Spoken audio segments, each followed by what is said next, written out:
நீங்கள் எங்கே இருக்கியா? நீங்கள் எங்கே இருக்கியா? ஆமாம், அங்கே தான் இருக்கேன். நான் கார்பரேஷன் வந்துட்டேன்.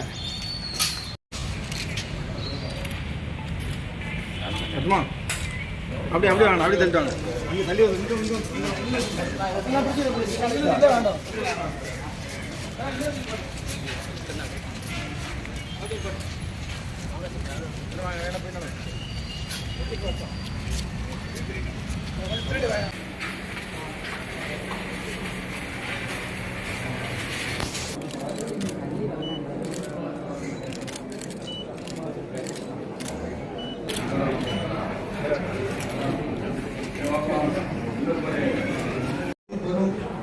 செல்வம் சிறந்த செல்வம் இது மற்றும் செல்வதற்கு எல்லாம் சிறந்தது.